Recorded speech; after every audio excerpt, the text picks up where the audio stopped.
Oh my God, that is ridiculous.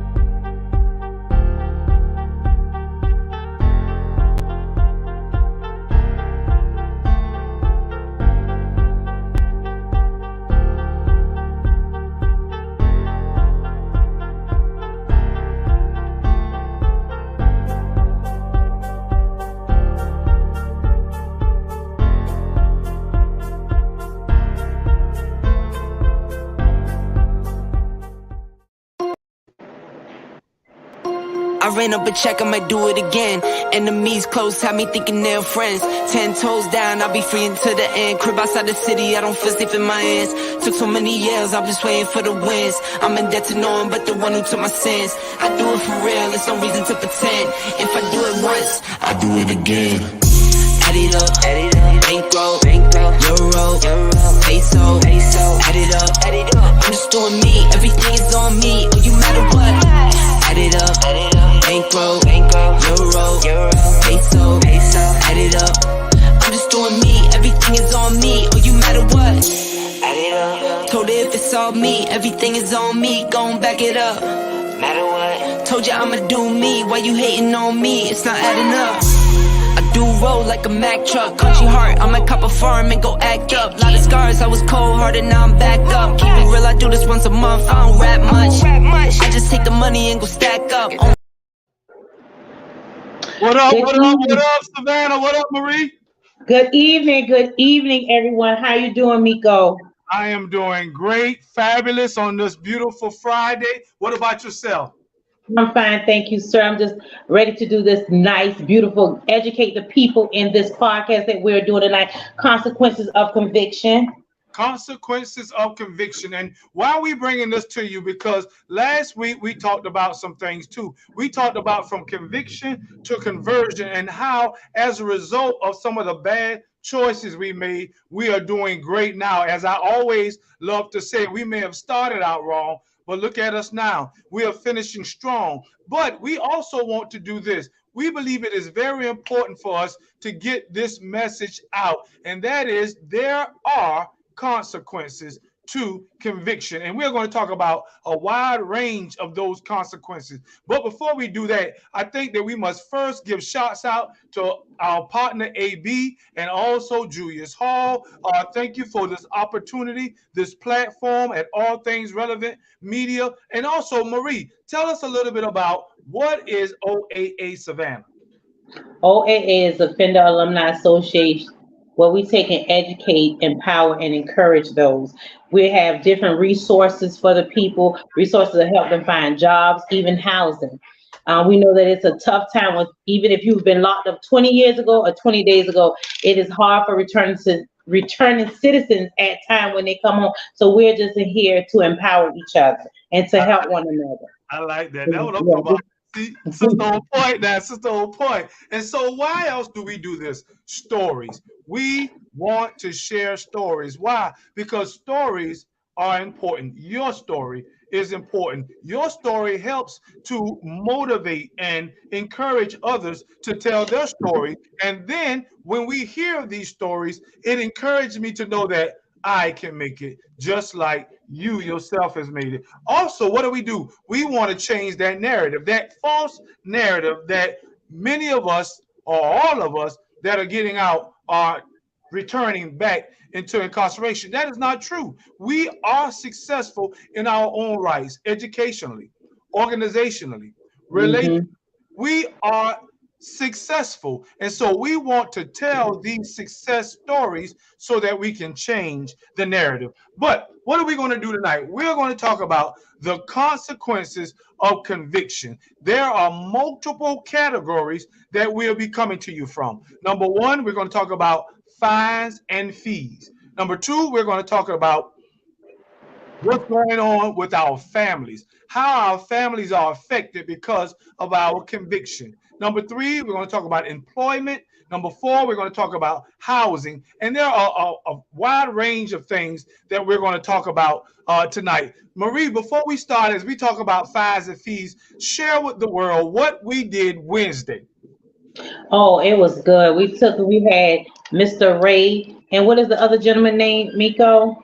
David Schaefer. David Schaefer's. They came from Atlanta because they're trying to get together to change policies and fines and fees and how it affect returning citizens. If you don't have a job, how are you going to pay the fines and the fees that they try to put on us when we return home? So they wanted information. Listen, and if you are a returning citizen, may I say this, Miko? If you are a returning citizen and you need help, like resources of information, where about how the fines and fees are affecting you, you can reach out to Julius Campbell. Okay, reach out to him because he has the information from Mr. David and Mr. Ray to help us. It got to be a collaborate of all of us to get together to change policy. Now you can sit here and listen to this and do nothing, and then nothing will change. But if we are allowing you this space to take and come on, reach out to Julius Campbell. I give y'all his number. It's 912-484-2145. And I'm telling you, he will take and do what it is for us to get this change where it can stop affecting people in fines and fees. I just want to read one thing to you all. In the city of LaGrange, you know how you have a fine and a fee when you come home? And this is, you can Google this. It's in LaGrange, Georgia. And this happened April the 10th, 2019. It said the city of LaGrange, Georgia has practice of shutting off the water of homes to residents who fail to pay unrelated court fees and fines.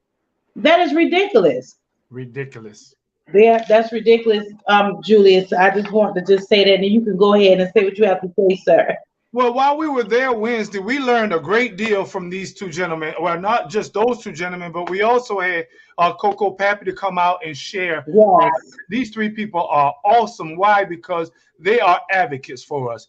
They help us with policies, help us to understand them, and also to fight against those policies that mean us no harm. That mean us no good and are harmful. But what did we do Wednesday? We actually met together to try to educate people on the convictions and the consequences thereof, as well as fees and fines. Some people may have a fee or a fine when they come home from incarceration. Some of us are paying that $36 for our parole.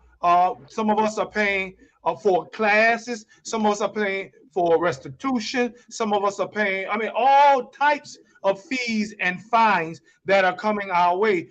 Many of us are signing on that dotted line to say that we promise to pay these fees and fines as a part of our probation and parole. Now, don't get me wrong. We did wrong. And as a result of those wrongs, there are consequences. We are not saying that is not the case. What we're saying is what we are doing with these absorbative fees and fines is we are making it difficult for returning citizens to be productive in society, especially when someone is just returning home from incarceration. Now, a fee, parole, a fine for a class, restitution, support, and all of these things. They don't even have the first job yet, and now not even the first job. Take care of all of these exorbitant fines and fees. And so, what we want to know is, do you know anyone? Is there a story that you can share with us? Please, by all means, write in. Maria's already shared about this on Facebook. Write in and let us know if you know someone that is battling and struggling with these absorbative fees and fines and is hindering them from being successful, is making their transition back into society a difficult one rather than a smooth one. Share some other stories that you've heard, Marie, on fees and fines. I guess, and also too, Miko, I read this also that the Supreme Court says that. Now, I don't know if the lawmakers are going by what the Supreme Court has ordered, but you do not supposed to put no one back in jail just because they can't pay their fine, their restitution. It is against the law to do that, and it states that in the Supreme Court. If you can pull it also too, Google that and pull it up. The Supreme Court had an order. You cannot just put a person back in jail because common sense should tell you, and I know common sense is not common. It should tell you that when a person come home from prison and you go to get a job and the people are not allowing you to work, how am I going to pay that fine or that fee? Truth. That's why people, some people, not all, some people go back into what they know. Mhm. Because you putting pressure on me and me being afraid that I'm going to be returned back to jail, I'm gonna go steal this or do that to try to get the money to pay you. So Right. that's just so yes. Well, and I Mm-mm. agree with you, Marie. And there's just more than what's up, Tisha? Always faithful, listening to us. Marie, that's Tisha all the way 18, from Las Vegas. We love you, sis. And there are stories, multiple stories. Family members have been affected by these yes, fines because you know if the returning citizen just coming home does not have the means or the job to be able to pay for these, or they get behind because now they're trying to get employment and housing, which we will get ready to talk about in a moment. Family members are now left to foot that bill. And so, what we are wanting to do, if you would hit that share button and give right. us some stories. These stories will help us to go back to the Capitol. Ray and Coco and David, they can go back to the Capitol and they can at least be the voice for those of us that are voiceless. And so we need you in the church community. We need you Hmm. in the Hmm. neighborhood. The stories that you're hearing that other men and women are struggling as a result of fees and fines, by all means, please get in touch with us so that we can get their voices heard. So that's fees and fines. Do you have any other before we move to the next subject? No, I don't have anything, Miko. So the next thing I want to talk about is employment. Employment. Mm. Consequences of conviction. What are Yeah. some consequences as a result of your conviction as it relates to employment, Marie? Well, as it relates to employment, the conviction part of it is that they didn't want to give me a job And because why did they want to give you a job? I had forgery. Hmm. I had forgery, and it shows distrust. Wow. So they did not want to give me a job. Mhm. You know. I think that's a hard thing when you are a mother or you are a young man or an older Hmm. man coming back, especially a single parent, and you are out looking for employment. And because of your conviction, these Hmm. consequences have caught up with us and it hinders us from getting jobs. Or Right. dare we say, at least stable, gainful employment. That's the key. We don't knock any employment because a hard day's work counts. So we don't Right. knock employment. However, we all in life want to grow up successful, Right. want Right. to advance. And so there are many that are finding it difficult to get employment simply because of past convictions. Now, I know we talked about this when you and I went to Savannah State and we did band the box. You remember that? Right. And our students couldn't get, and you can't, guess what? Even with your conviction, sometimes you can't even get federal funding. Federal funding, like grants for you to go to school. The Pell Grant, let me tell you, if they know that you have, and especially a drug charge, Miko, if they Mhm. know that you have a drug charge, they don't want to give you that federal money to go to school. Right. Another consequence to our Hmm. conviction. And, I know a lot of us, we think that, well, at least we've heard this. When you get out of prison, you can go to any place and they'll do a federal bonding and they give you insurance. That insurance will cover you. But a lot of people don't go for that these days. Exactly. People don't want to hear that. They don't want to deal with you. And so what we want to do is we want to know, what can we do? What can we do to help us to get gainful employment? Now, I want to qualify something. Not all employees are hindering people or stopping Right. from getting jobs. I am so blessed that Deep Center has given me an opportunity, because for many of you, you know that I had did 26 years in prison. And when I came home, I know Deep Center was a blessing to me. They didn't just look at the mistakes of my past, they look at the skill sets that I have acquired. They looked at the education that I had acquired. And so they gave me an opportunity. So my hat's off, da-da, to those employers that are giving people second chance. There's a slogan called "Second Chance Employer," "Second Chance Housing." Right. People are really giving returning citizens a second chance. But we wanted to bring this to your attention so that you will understand the plight of returning citizens, But you, the consequences that hinder us from getting gainful employment. I'm sorry, go ahead, Marie. no, I'm sorry, Miko. Just like Darian and I was saying that night on Wednesday night, like how long do you want a person to keep paying? Because just like Mr. Hall would say, a debt paid is no longer debt. That's a very good slogan. But and in reality, the people who make the laws don't see it like that, Right, right. because they would really try to hold you to, you can go to prison. You done been in prison. Some people done did 30 years.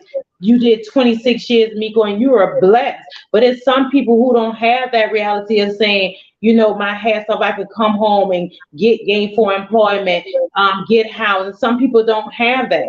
And so that's why Julius and I are getting together with the Deep Center and with Ray and David to try to change policy. Now here we're here sharing on this platform for you to reach out. Is we have people that can go into the Capitol and to talk for us, but you have to come on, people. You have to come on, hit like and share. And to give this information away, because guess what? If it was not you incarcerated, it's a loved one that has been incarcerated. So be the voice for that loved one that is behind bars. Oh, Okay, Julie, go I love ahead. that. I love that. Be the voice of that loved one that is behind bars. Well, what is another consequence to convictions? Well, we talked about fines and fees. We've talked about employment, and we've even talked a little bit about education opportunities. But what about housing, Marie? Oh my goodness, housing. Let me tell you something. If you have if you have a drug charge in housing, you go to a lot of charges. If you don't been incarcerated in prison, they do not like these apartments complexes. They do not want to give you a place to stay. A lot of people have to find private owners to get a place to live. And that is, you mean to tell me that you will not allow a person a place to live? That's a necessity, Miko. A True. place to live, water, that's a necessity for people to have. And you are not allowing a person to have a place to live because of their past mistakes.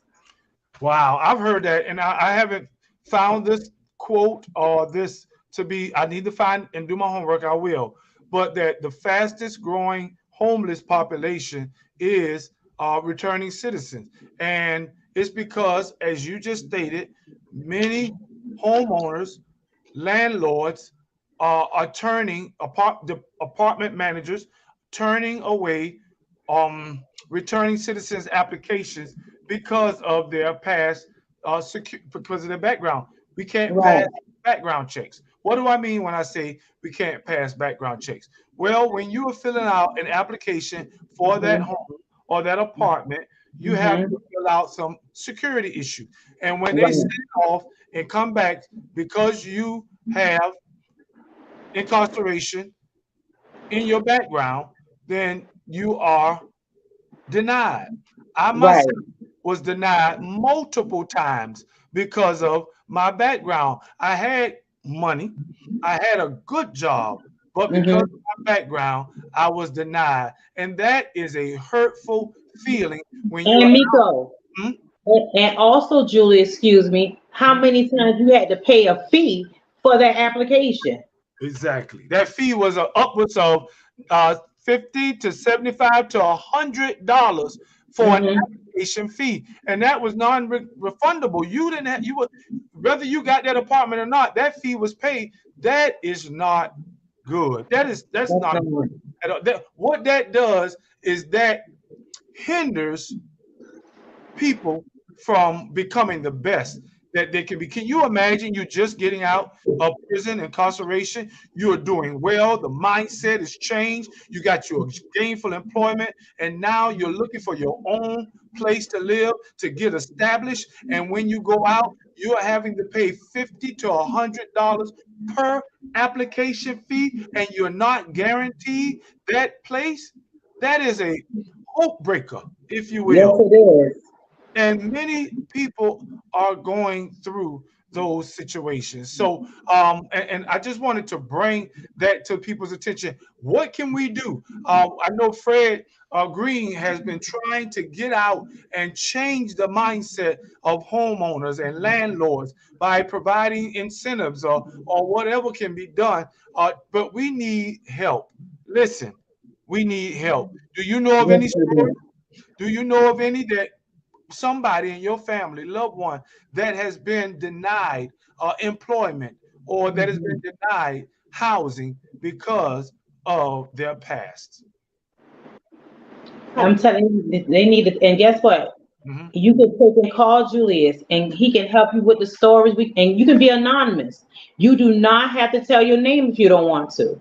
You can be anonymous and share your stories where Coco and Ray and David can take your stories to the Capitol. See, that's why we need numerous of people. You can't go to the Capitol with one story because those people are not going. Those politicians are not going to be moved by that. But if they see that there's numerous people that are sharing their stories, and you can, like I said again, you could be anonymous. That will move them. That should move them. But you have to do it. You can't say, "Oh, that's good." Don't talk the talk and don't walk the walk. Tell them, I'm sister. okay. I'm sorry. Tell them, sister. What is another consequence of conviction? Well, your voting rights. Your voting rights. I thought this was important to bring up also because we're in that point right now where we are getting ready to hit the polls, and it is imperative that we encourage people, motivate people, educate people to participate in voting. Why? Because your voice counts. Your Yes, vote matters, especially when we have people that are entering into these positions and they don't mean us any good. What do you think about that, Marie? you like. I'm gonna be really nice about it because I'm on the show with Miko. I really don't. That's not good. We are still human beings. You understand? We have made error, we made mistakes, but that don't mean that we don't need another chance. And I'm quite sure the only difference between you and I is I got caught and you didn't, because there's a lot of things that you do that are not right. And don't you know, Miko, I read today that if what you owe, I know that we all fines and fees, but fines and fees, if you don't pay, don't you know that they're trying to pass a law where won't even allow you to vote? So you Wow. won't vote if you're a felon and you have those fees still attached to you that they're trying to get you, that saying that your vote can't count. Hmm. So You people, let me go ahead, Miko. know, I just wanted to, you know, interject. I can't vote. Reason why I can't vote is because I'm still on parole. But I Right. just recently learned that there are nearly 80,000 returning citizens who now they can vote, but they're not, or they don't know that they can. And so, just to be able to use your power to change the environment, if you will, to change the scale of the power that is out there right now. Would you not go out and vote? Would you also just hit that share button? Or even if you don't share this, would you go and tell somebody or encourage somebody, vote, use your power? Vote. Because there are, right now is getting ready to come down to the point where laws are getting ready to be enacted, and these laws are not for all. These laws Exactly. not for all. And so we can't complain if we don't get out and exercise our right. Don't you agree, Marie? I totally agree. I think it's a beautiful thing when you can go and vote. Listen, I hear a lot of people say, "Well, it's not going to change nothing." How you know? If you're not exercising your right to vote, you can't sit at the table when it's time to make a decision, because guess what? You didn't do what you were supposed to do, and that is to vote. True. Vote, people. People have fought and died for us to vote. Mm. You know, I just want to encourage once more those of you that are returning citizens, those of you that are justice impacted. Uh, if you are no longer on probation or parole, you Hmm. can vote. You can You vote. can vote. Even if you are incarcerated and you have not yet received a penalty or you have not yet been convicted, you can vote. Exercise that voice to be able to vote because Yeah. it is important to do so. Mm-hmm. So, Marie, you see, we got some information in the chat. Can you read the chat right there? I can't see it, Miko. Okay, okay, I got you. I got you. Let me Okay, get it. I can't. That good. Don't complain if you're not going to do anything. Don't complain if you're not going to do anything. That is so true. I That agree. is so true. So what are we talking about again? Consequences Of of conviction. conviction. We've talked about fees and fines. We've Hmm. talked about even education, being Yes. denied education, higher education, that is. We've talked about employment, and we Hmm. talked about housing, and then finally we just talked about voting. But Hmm. there's something else. There is another consequence to conviction, and it is relationships. Relationships. Many of our children are affected because of our conviction, Yes. especially when we have left them home Mm-mm. alone with a Mm-mm. single parent. Um, African American males are those who have a loved one, that a parent that's incarcerated, are much more likely themselves to also A, drop out of school, and B, become incarcerated. What do you say about Hmm. that, Marie? That is so, it's hard because being that I'm a mother and I left when I was incarcerated, I think I had like, oh goodness, I had like 9 kids. Mhm. And having 9 babies and leaving them. And Joshua, he was so young when I left. He was about 6 months. So that was very, very hard. I thank God for my cousin because she played a part. She was living in Atlanta, and when she found out that I was going to be incarcerated, she asked me that I want her to come home, and she came home and stopped her job and everything, and she came home and she took care of my kids for me. And not a lot of people have that because a lot of kids go into the system, into foster care and things like this. So I'm so very grateful for my cousin Ebony for doing what she did for me. So we have to. It's just that's why I want us to get out and vote because I really want policy to be changed. Again, hats off to those like Ebony was her name. Yeah, my cousin Ebony. Hats off That's again it.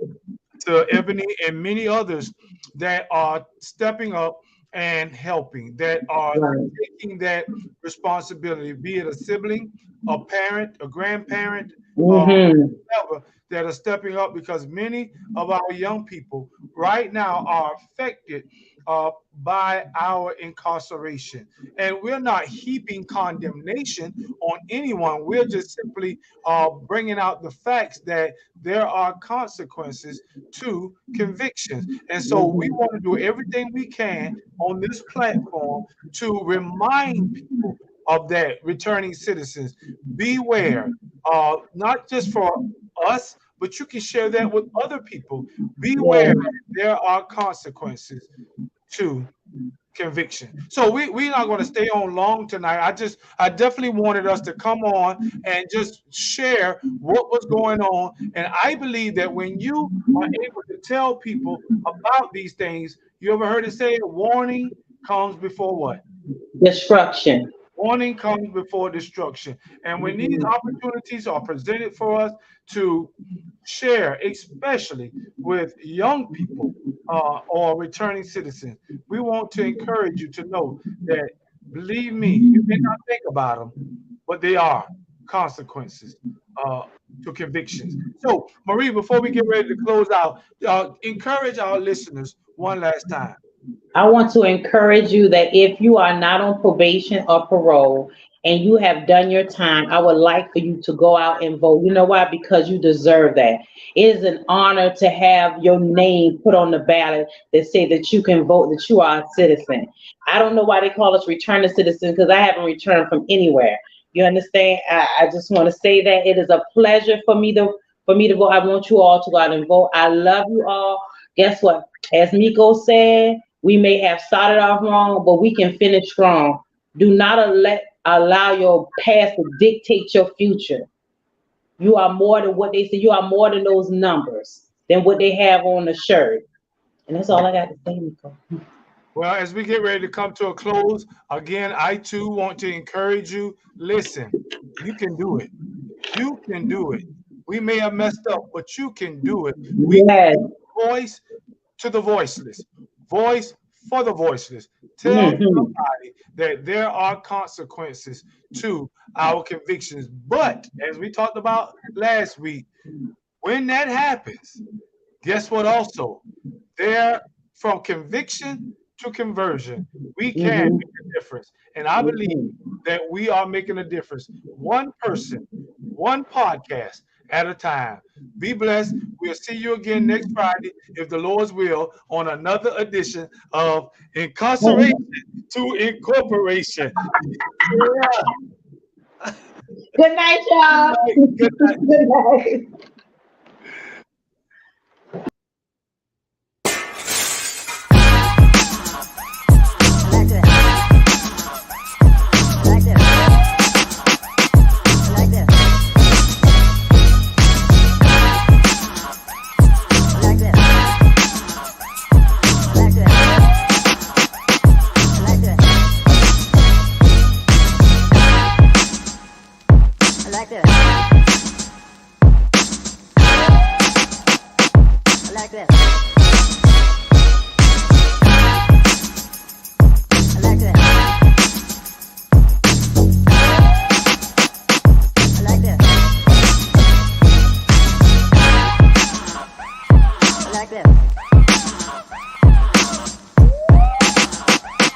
Like that.